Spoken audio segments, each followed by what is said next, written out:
Hello, and welcome to the module Developing Your GTM Package. That's your go-to-market package. Although when you're ready to exit, it is beneficial to have a go-to-market package ready, but it doesn't guarantee you'll get a deal done. However, I can say this, if you don't have a GTM package, you surely will miss out on lots of deals because you won't get that opportunity to highlight your business and show the value it brings to the table. This video is going to walk you through the key aspects of putting together that marketing material that's going to be initially sent to the buyers to highlight and showcase your business. Topics we'll talk about are how to develop a compelling story for your business, the teaser and the broker listing, the confidential information memorandum, the CIM, and also the financial package. Now great, let's get into it. For starters, you want to create something that we refer to as the GTM questionnaire. This is going to outline your goals and help your business daily create materials to pitch to the buyers regarding your business.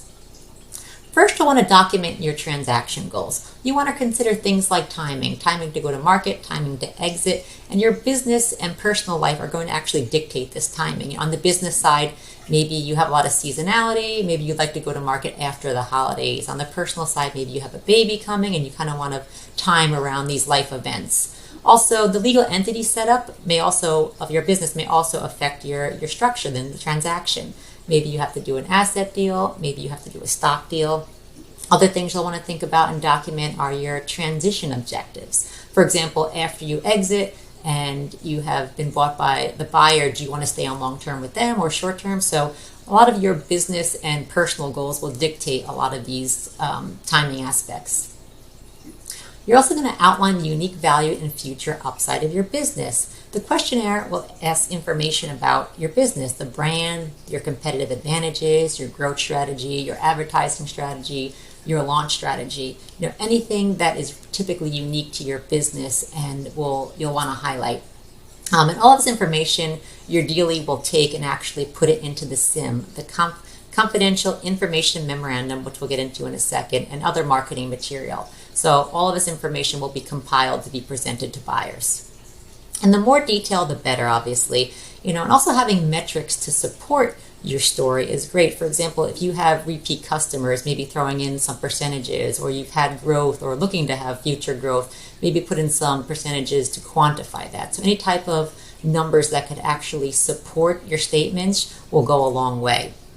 And you want to be able to put a lot of information into this questionnaire that buyers are going to be asking. So the more information you give, the less likely they'll have to come back and ask more and more questions. So you're trying to avoid the wave of questions that'll come in from buyers when you're interacting with them. And you want them to actually get excited about your business and not move on to the next seller. So you want to include as much information as possible from the get-go.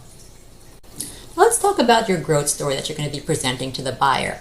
There are 3 steps in crafting the growth story.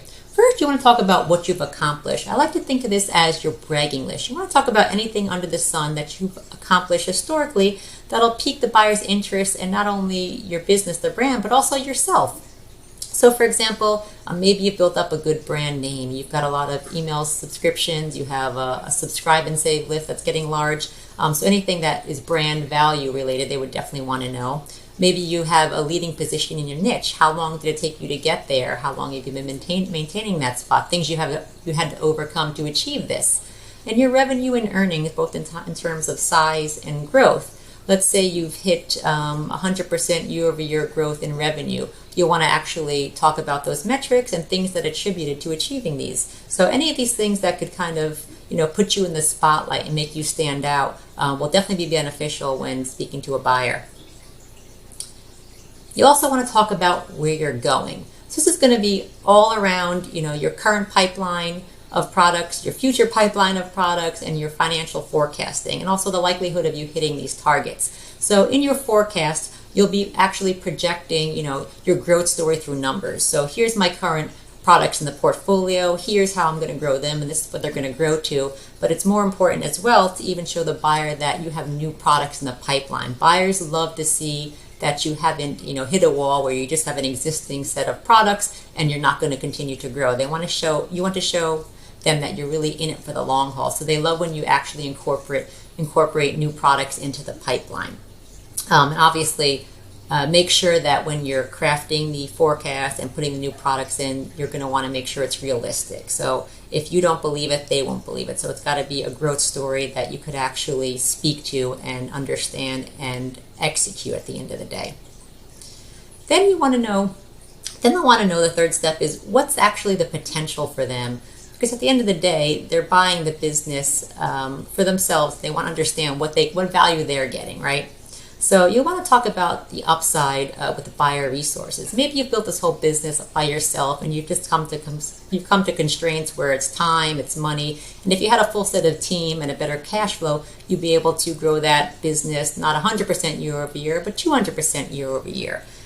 So maybe there's other aspects as well. Let's just say that you bring to the table a U.S. supply chain where they don't really have anybody on their team tapped into that, and they can use some of your knowledge there, or maybe you're some type of expert in advertising. So there's a lot of topics that you'd like to bring to their attention that actually have value to them, right? There could be some synergies as well.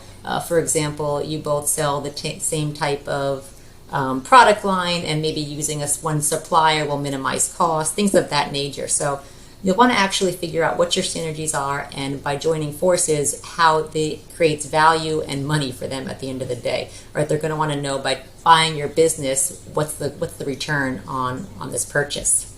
So these are all just things to think about. When you're crafting your story, try to put the buyer lens on too, and figure out, is this story worth me exploring more into this business? So let's dig a bit deeper in actually developing the compelling story to present to a buyer. So you really want to make sure that your business pops in the eyes of a buyer. It has to stand out because they're probably looking at other companies to acquire as well. So you really want to put your company on a pedestal to make sure they say, oh, wow, let me take a step back and look at this company. It looks really interesting.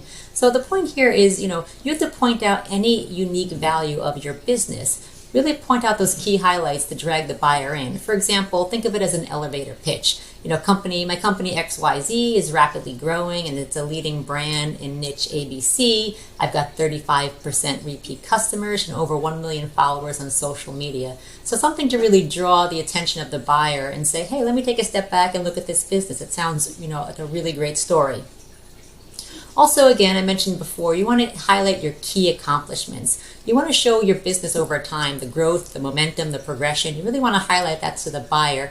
And we find the best way to do this is put it on some sort of timeline. So pick one major achievement per year and put that on a timeline showing the progression. So for example, let's just say 2019, I launched my first product. 2020, I expanded into Europe. 2021, I achieved over 10 million in revenue. 2022, I'm on target to hit, triple my revenue from prior year, something like that, something that shows your progression and where you're going. Also, you want to present challenges that you haven't yet capitalized on. These present potential upside for the buyer, as it's a key to generate their yield, and it also gives credibility in their eyes when they're viewing your company. When you present these challenges or weaknesses or threats, it gives them comfort that you actually understand the niche, you understand your products, you've done your research. So you really actually can't overcome a threat if you don't know what's coming. So by being aware, it really gives you credibility, and the buyer likes that.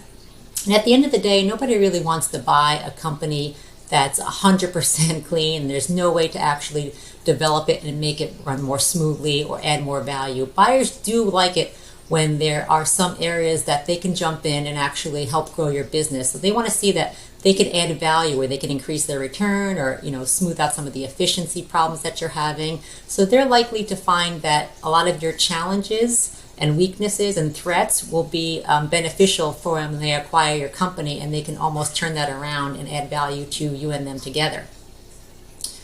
Also, you want to discuss your vision. You really want to make sure that you're talking about the future of your brand and where it's going, at the next level of it.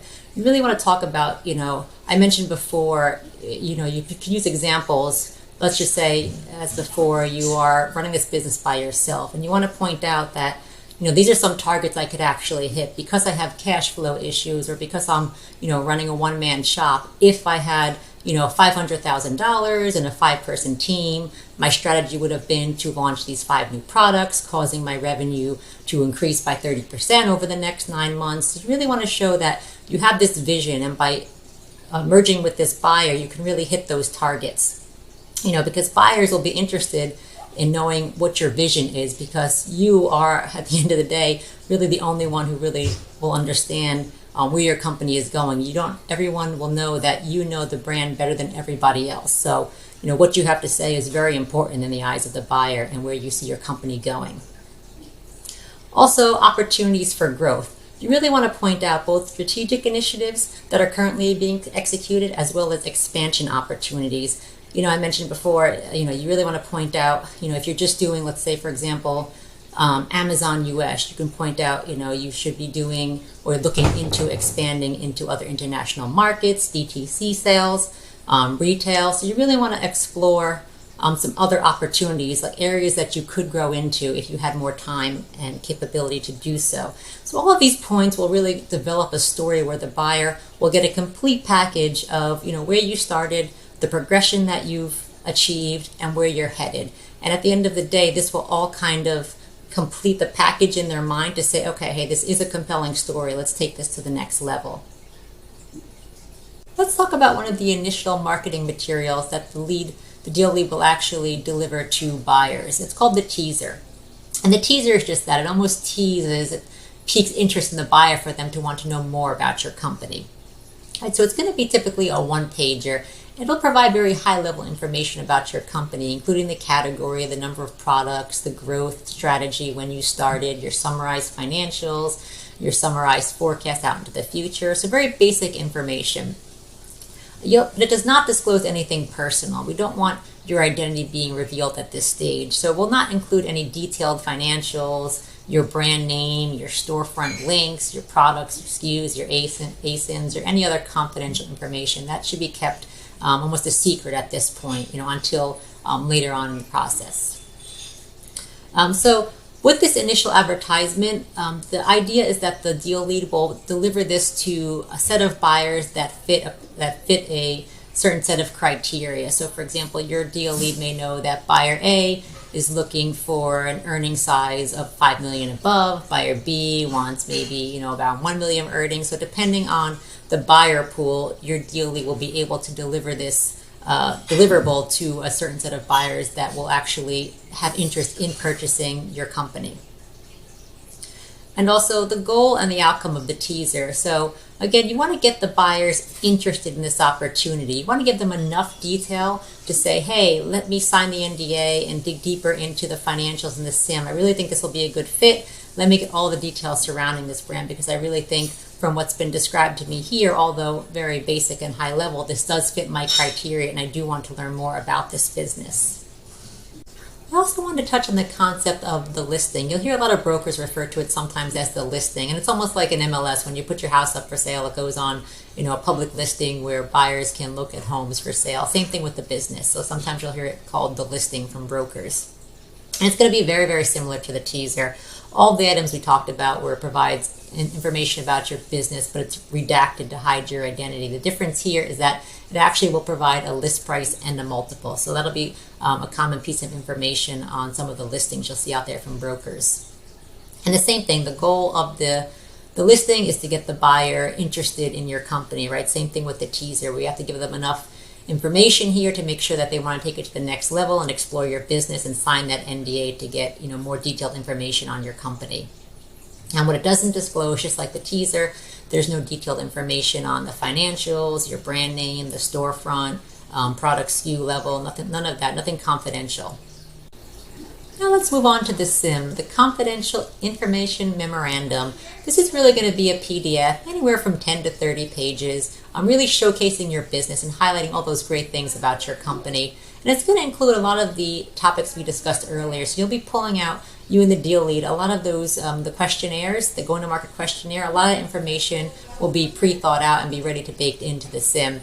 So for example, for your business, you'll put the company history, your competitive advantages, your core competencies, and the org chart. And especially your owner profile. A lot of people forget this piece. You'll want to put your profile in there as well as a picture of yourself. And it's really nice to humanize yourself just to make sure that the buyer knows you are a human. So don't be afraid to put in some fun facts about yourself. I like baking, I like skiing. It really can kind of help connect. I've seen in a lot of deals buyers will go to that page specifically to kind of see who you are as a human. They can connect on you through other ways other than your business. So that's kind of cool.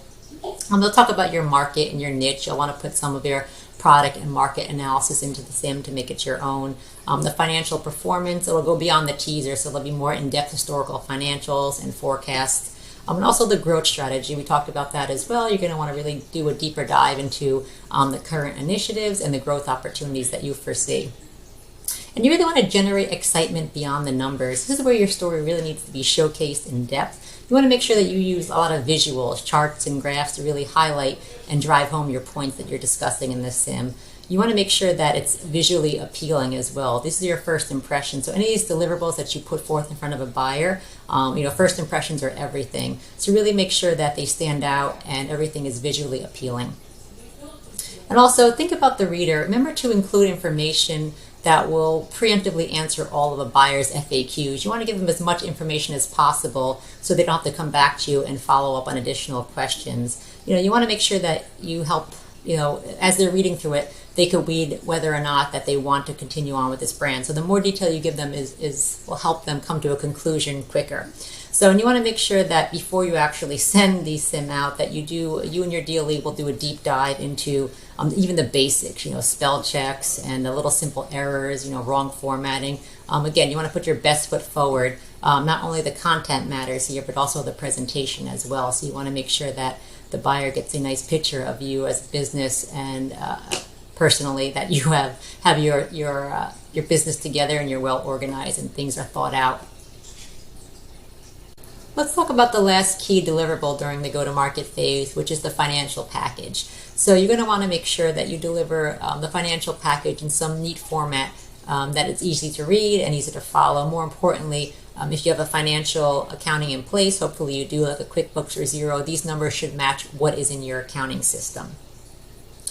So for example, the first thing that you're going to deliver is the historical performance. This is going to be the profit and loss, the P&L statements, and you could do that on an annual year and a TTM because the buyers will want to look for both of those views. And you can go back, at least 2 years, but buyers will typically, when you get into due diligence, they may ask for 3-4 years back, but basically try to think of it, if since inception to now is a good way to get prepared for it. And also your balance sheet, you're going to show that, the last month, the last current month before you go to market, as well as other calendar year months. And the key points here is remember that, when you're creating your financial package, even though they will be exports from the accounting system, you want to actually create a separate package that will show some of the add backs. So when you're using a calculation based on EBITDA, SDE, you want to make sure that any add backs do get baked into the financials, and it's critical that you get alignment with the buyer before LOI. So you do want to point out, especially if you have a large dollar amount of add backs, when you're in discussions with a buyer, you want to make sure that, hey, have you seen my financial package? Do you agree that all of the add backs, will be included in my calculations of my earnings? And this is going to avoid lots of disputes going, further into the deal. We've seen that where a buyer and a seller didn't align in add backs from the get-go, and then it's a couple weeks out before closing, and the buyer just raises their hand and say, hey, this add back is a little bit suspicious, let's talk about that, and it can lead to price reductions. We've seen that. So key point is make sure those add backs are discussed prior to getting deeper into the deal, pre-LOI. And then also, besides the historical performance, you want to put your historical sales in this package somewhere, do it by channel, by product. That'll give the buyer a deeper dive into how each of your products are performing and any seasonality and things of that nature. And also the financial forecast, which is as important as the historicals, the financials going back in time. You also want to make sure you put that forecast in that we talked about, that detailed forecast that kind of shows where your business is going and where the future is of it with some of those targets we mentioned. And this is going to be presented on a monthly basis going forward and also annually. So we typically would say go at least 2-3 years out. The further you can, the better. Noting that can be a bit difficult to forecast a company, 4 or 5 years out. But any type of narrative you can put around this forecast will definitely, make that financial package more robust. And then management notes. It's key here to, someplace in this financial package on one of the tabs, maybe label it management notes, and just put in some assumptions that you've used in your forecasting or anything that stands out. If you have a large adjustment, 2 years ago, which the buyer will say, okay, what's this $100,000 COGS adjustment? Maybe put a note in there, some type of true up note, anything that would make the buyer question, get ahead of it and put it down in the management notes, just so that they don't have to come back to you and ask a lot of questions. Again, it'll give you some brownie points, so to speak. It gives you credibility if you can point out all of these things that they're going to pick up on. So any relevant items that you think would need to be further explained by a note would go there. And that's typically going to be all of the deliverables. So you've got the teaser, the financial packet, the SIM, and the financial package. You just want to make sure, again, all three of those before they're sent out, that they're reviewed for spelling errors, any type of silly formatting errors, and presentationally they look in sync and they look okay to present to a buyer. I really wanted to reiterate the importance of putting together a really good go-to-market package. All those deliverables should be really solid. The teaser, the SIM, the pitch deck, the financials. Again, you want to paint yourself in the best light possible when presenting to buyers. When you present it in this manner, it gives you the most chances of maximizing interest from the buyers and eventually maximizing the value of your deal. So hopefully you understand the importance of these presentational marketing materials that will initially go out to buyers from the get-go.